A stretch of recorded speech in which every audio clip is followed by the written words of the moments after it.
Oh shit, oh shit, oh shit, oh shit, oh shit, oh shit. Okay, I really gotta make that Graveyard Fury Part 2 now. And fast. Okay, so first, we start with the extra thought comment. The one that I made after the Fury released. And that I know damn well most of you haven't read. Well, okay, yeah, so first the subtitles. They're not coming. I tried, but it's a pain in the ass to make. So I give up. If you can tell from the fact that the subtitles still aren't here a year after the Fury originally released. Okay, now for the actually interesting part. Yeah, I still believe that for a dead Lightner to come back to life in Dark World, the person who made the Dark World has to be especially close to the dead Lightner. And yes, I still do believe that Alvin is the one who opened Dark Fountain. If it's all the criteria, it can only be him. I highly doubt that the Knight is as close to Gerson as his own son. Yeah, I also do still believe that Alvin has been taken to shelter by the Knight after he opened the fountain. It's weird that he isn't the Dark World, right? I mean, he wanted to see his father again, that's why he opened it, right? But the Knight didn't care about Alvin's motives. He just wanted the fountain to be made. So it locked up Alvin because he has the Deltarune code to the shelter, and he wants Susie and the fun gang to find out what it is. Does the evil group chat meet up at night? Maybe? Honestly, I'm more 50-50 on this one at this point. So, I guess we'll just have to wait and see. And was Mutler a friend of the Dreamers? Well, actually that's an important point of the rest of the theory, so you'll see about that later. So, most of this part is the same argument as the one before, and like I said, you'll see what I'm cooking with that in a bit. Would Mutler's boss fight mirror senses because his item is a bone? Maybe. I'm not sure about this one, but admittedly, it would be very cool. And we know Asgore will have beef with Sans because of Toriel, so it would make sense for his Dark World to reflect that, if Sans himself isn't there. The garden burned in an inferno, jealousy and all that. And, okay, I don't even know why I bothered to put that in. Obviously Asgore has the shelter codes. He used to be part of the police, so he's the police code. He's close to Alvin, so he has the Deltarune code. And he's close to Carol, so he has the Pine Tree codes. It's obvious, like, I don't think I even need to say that, honestly. Okay, so that part's finally over, so we can finally move on to the theory. Well, actually, between the time that I was thinking of making this theory these past few days, and now that I'm actually making it, this theory became 3 theories, so, my god, it's a timeless split from Zelda OT all over again. Okay, jokes aside, there won't really be any visuals beside my avatar past this point. I really just want to get these thoughts out as fast as possible before the chapter releases, so I'm gonna cut corners on the editing, sorry. You're probably just listening and watching anyway, right? Anyway, so this is the Graveyard Fury Part 2. And 3 and 4.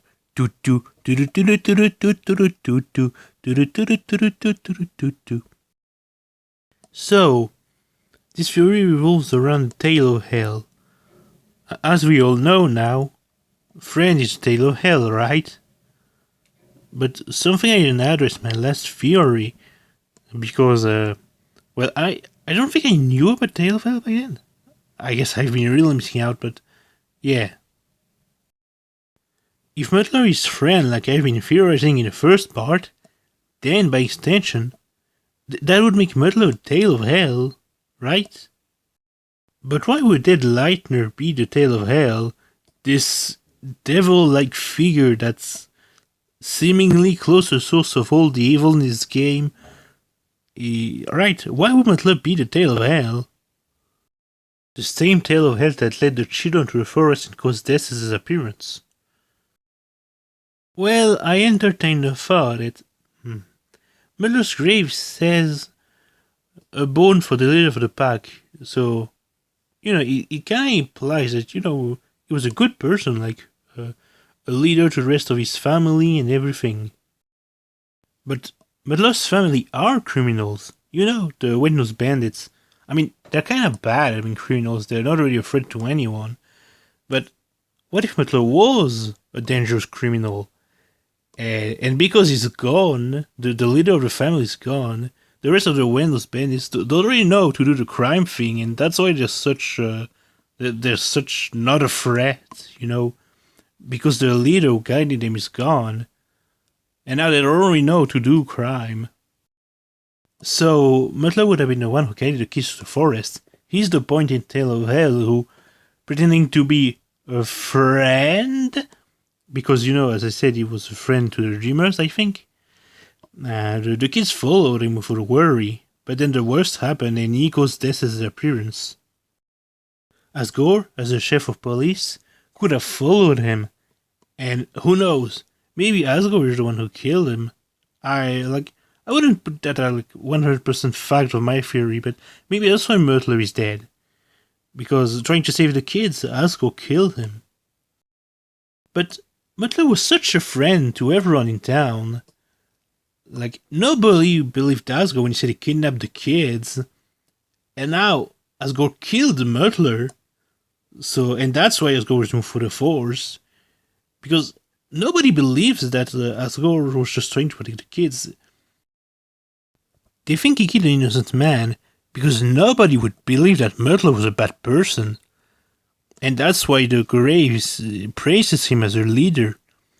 Because everybody still believes he was a good person and that Asgore is the one who was wrong, who killed an innocent. And also, the mind behind the tree is a representation of Myrtler, because Chris represses the events of that night. This is disappearance and Myrtler's betrayal in a way. Chris loves the dog, they love the Myrtler, I think. And so, seeing him trying to hurt them and everything, it was pretty traumatic and they repressed that. And the mind behind the tree is a manifestation of that repressed memory, this traumatic event that they tried to forget. And because they tried to forget it, that's why friend is still friend, because Chris forgot that, repress the memory of Myrtler being evil, so they'll still consider him a friend at this point. And Myrtler will be revealed to be evil once he comes back in the Dark World. And you know that theory with Chris losing the arm? Well, as the Pippin's mic says about Friend, those teeth they bite. Imagine if Friend is the one who rips Chris's arm off. So that's the Grial Theory Part 2. Myrtler is the tail of hell that guided the kids to the shelter and caused Tessa's appearance. And Asgore is gonna try to bring him back in the Flower King Dark World to get his confession. But because he's evil, it's not gonna go well at all. And Asgore can bring him back because they were friends in the past. So he's close enough to him to bring him back in his Dark World. So now Part 3. Part 3 is kind of the opposite. What if Myrtler wasn't a friend of the Dreamers? That would explain why there's no hint at that relationship at all anywhere in the game. And what if Myrtler wasn't a criminal and Asgore was only trying to bring him back as a witness or something? So, remember how Susie tried to bring back the old man in her Dark World, but it didn't work because she's not nearly close enough to him, and it ended up going very wrong with Sound of Justice.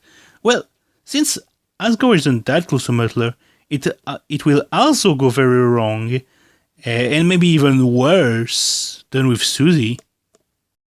Whatever Asgore's plan is, he seems to think that he will fix all of his problems. Maybe bringing back Myrtler will fix all of his problems. At least that's what he thinks. That's what he expects Myrtler to be once he brings him back. A solution to all of his problems. Except, that's not what Myrtler is, because nothing can just fix all of his problems and can make his life go back to what it was before, and he needs to accept that. But think about it. The will of the fountain shapes the Dark World and the darkness inside, and that will is based on what the person who made the fountain wants. But the dust of monsters is their very essence. It represents what they are, their core. So, what if, when trying to bring a Lightner back to life with the Dark World, what if the will of the fountain, the expectation that the person who made it has for the Lightner, that they're trying to bring back clashes with what that Lightner is, with what their essence says they are. Maybe that's what friend is. The will of the fountain and the essence of Muttler will completely be unable to work together because they don't fit together. And so, the byproduct of that will be this creature, friend, that is a messed up version of Muttler that will fit Asgore's expectation. It will offer to solve all of Asgore's problems, to bring his back life to the way it was. But, since it's a messed up creature, there will be a cost that Asgore may not be ready to pay. So, I think maybe this clash between the will of the fountain and the essence of a Lightner creates a messed up creature that will only cause trouble. So, that would also be foreshadowing to what the Knight is, because it would actually be the same thing. Like, Carol, maybe Death died, and Carol tried to bring her back in the Dark World. But Carol, she has expectations for Death that doesn't fit who Death is. We see in Death's room that they are quote-unquote proper instruments that Carol probably wanted her to play to become a proper daughter, which doesn't fit who Death is. And these expectations, the will of Carol's fountain, clash with Death's essence when she tried to bring her back. And so, just like how Asgore trying to bring my Muttler created friend, Carol trying to bring back Death created the Knight. This silent version of Death that's probably obedient to Carol's will to an extent. But in chapter 4, the Knight start mimicking Chris and their movements. So what does that mean? Maybe the Knight starts breaking free from Carol's will and being more themselves? I guess we'll just wait and see. It is very possible that Friend and the Knight were created by the same process. After all, they're both black creatures with a white outline, and they even share the same laugh. So yeah, they possibly share this origin of being a messed up attempt at bringing back someone. So this is when I move on to part 4. Part 4, at least the theory for this part, is a mix of part 2 and part 3.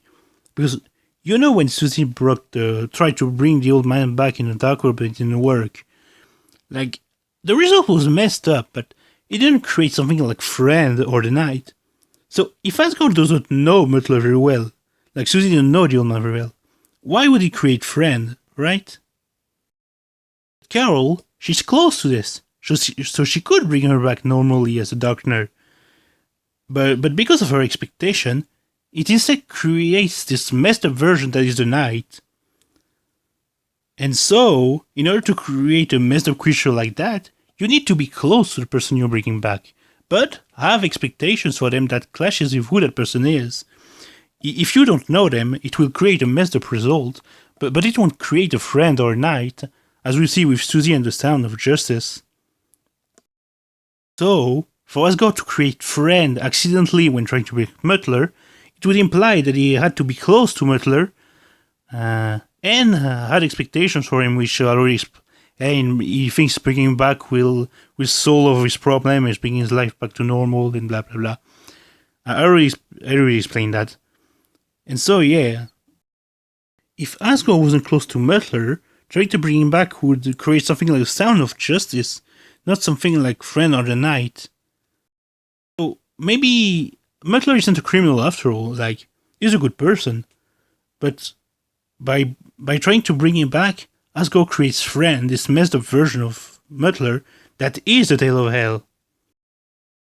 So yeah, that was part 2, 3 and 4 of my Graveyard Theory, which was mostly focused on Muttler since chapter 5 is coming soon. So, will any of the 3 be true? Like, no, honestly, probably none of them will be true, and I'm completely spitballing and spitting out some bullshit that's completely not true. But it's fun to theorize, so I guess we just have to wait and see. Deltarune tomorrow!